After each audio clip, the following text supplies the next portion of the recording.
In this video, I thought I would give you a bit of background about the Museum of Timekeeping, where we started out, how we came to be, and what our plans are for the future as well.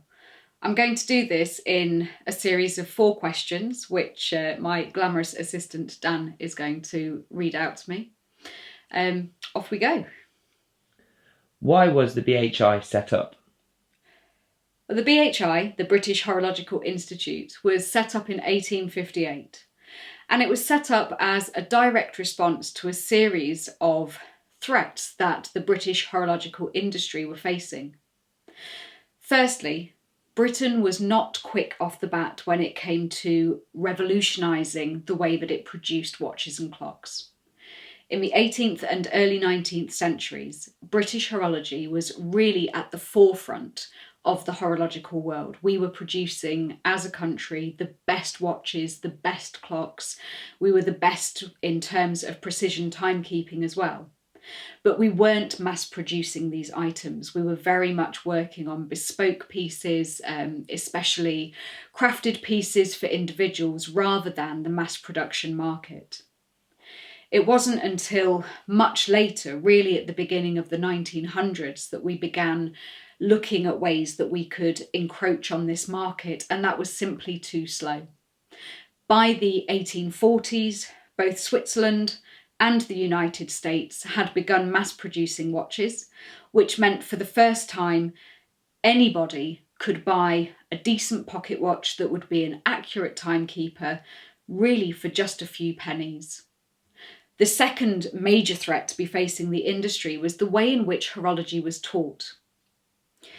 If you were to embark on an apprenticeship in modern times, you would expect to spend between 4 and 6 years working closely with a master craftsperson who would teach you the trade, and at the end of this you would have acquired the knowledge needed to be a master in your own right.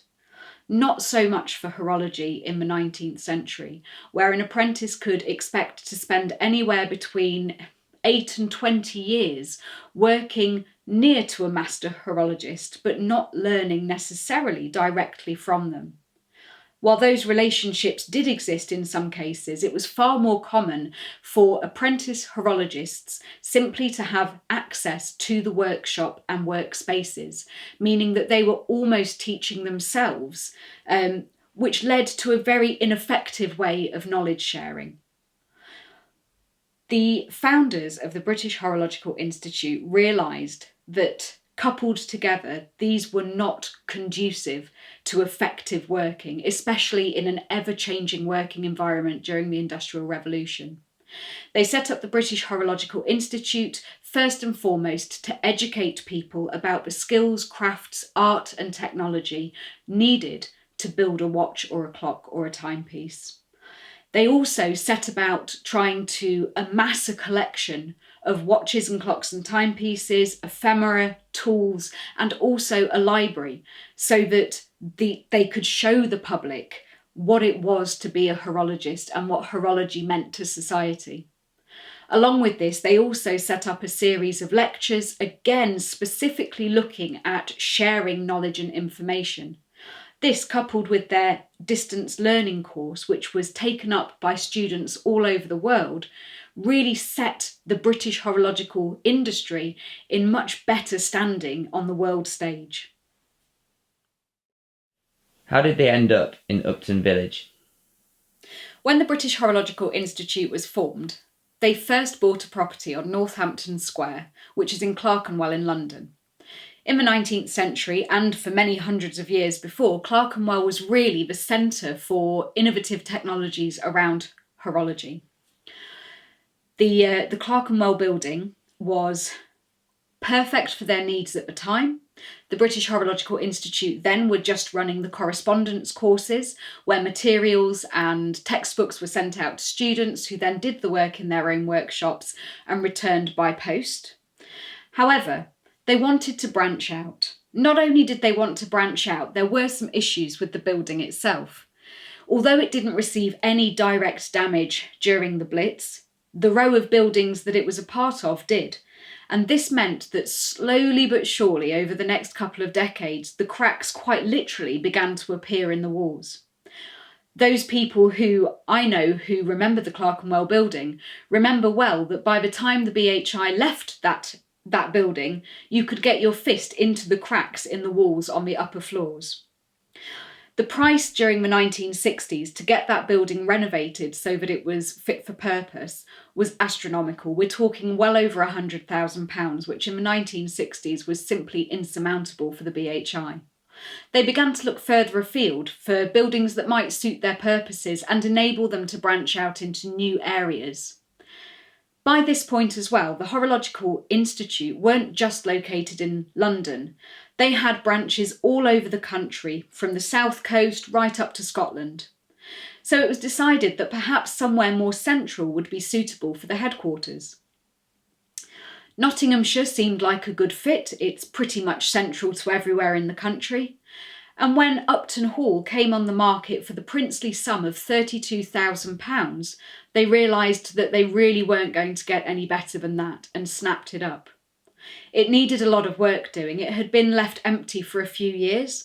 However, what this now afforded them was the space to set up the museum, the space to hold on-site lessons for the first time. It had a ballroom suitable for lectures, rooms for offices, libraries, a live-in quarters for a caretaker. I mean, it really was a huge step up in terms of what the BHI could now do. What is in the museum collection? The museum collection is vast. Started in 1858 when the BHI were formed, there was an active collections policy right through until 2016, which meant that anything that was offered to the museum within reason was accepted. The museum collection is solely based around horology. It is very subject specific, and we have strict policies in place to ensure it stays that way. On display at the museum, there are around 300 clocks and watches, with a further 3,000 to 5,000 in stores. The very first objects to be donated to the museum were 2 chronometers. The first is a Mudge copy chronometer, which was donated by the Admiralty right back in 1868. And this was donated to the museum, well, to the British Horological Institute's museum, specifically for students to learn about how chronometers work, with the intention that perhaps this one could be played around with by the students. Fortunately, the directors of the institute at the time saw that an object of this sort of level of quality was not suitable for students, and so it went into storage.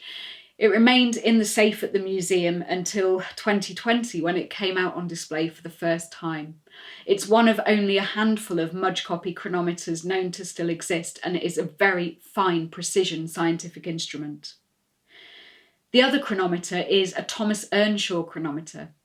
Now, Thomas Earnshaw, he was one of the earlier chronometer builders, and he improved upon the design of John Harrison by adding a bimetallic strip around the outside of the escapement, which helped to compensate for changes of temperature and relative humidity in the air, which a ship would encounter on a transatlantic journey. These chronometers, the Earnshaw model, was still in use right up until the 1970s, when GPS really took over as the standard navigation mechanism within ships at sea. So, hugely important piece, and again was given over to the museum, purchased in fact by the early directors of the museum as one of their star pieces, and that also went on display for the first time in 2020. So both of those chronometers can be seen if you visit the museum now. Otherwise, the collection contains a great number of watches demonstrating the improvements from very early English fusee watches right through to the Apple Watch, for example, although a little contentious as to whether that is truly horology or not.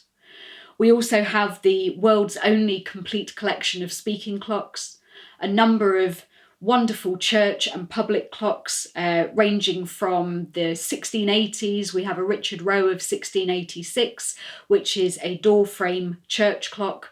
right through to modern electric church clocks. And then on top of that, we have the wonderful collection that you can handle as well. So we have a real hands-on collection, again, mostly of watches, but also of tools and other ephemera that you can come and really get a feel for the skills involved with producing horological escapements and machines. You mentioned that the BHI established a library. Is that still going? It is indeed, yes. And at the moment, the museum are in the lengthy process of cataloguing and digitalising the library archives. We believe that there are around 2,000 book volumes in the library, and on top of that, there are many hundreds of archival entries as well. The largest archive that we hold is the archive of the collector Courtney Ilbert. Ilbert's archive came to the museum some years ago after his death, and there are some incredible pieces within that collection, including collections of handwritten letters from the early 18th century, books and pamphlets from the 17th century. I mean, it is truly a wondrous collection, and I'm hoping that as soon as we finish up getting that digitalised, we can get portions of it online for the public to see. In the meantime, we will be posting from time to time snippets as we come across them in the build-up to the public opening of the library. What are the aims of the museum?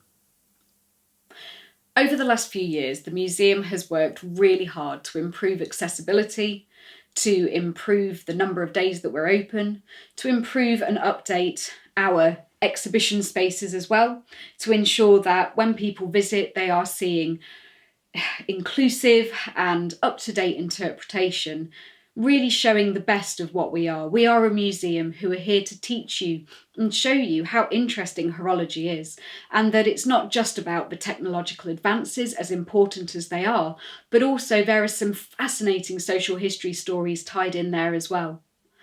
When the museum separated from the BHI and was put into public trust in 1994, I'm not sure anyone expected us to get as far as we have.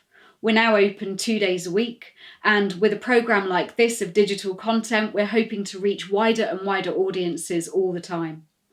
My aims as manager for the museum are to ensure that within 5 years' time we'll be self-sufficient financially. Quite an ask, but I think we can get there. And that also we are offering a full range of programmes including a schools programme, including outreach programmes, and a lot of downloadable material as well, so that there are learning resources there available to the public. So it's really a case of watch this space. We're right at the beginning of a really long journey, but it's going to be a good one.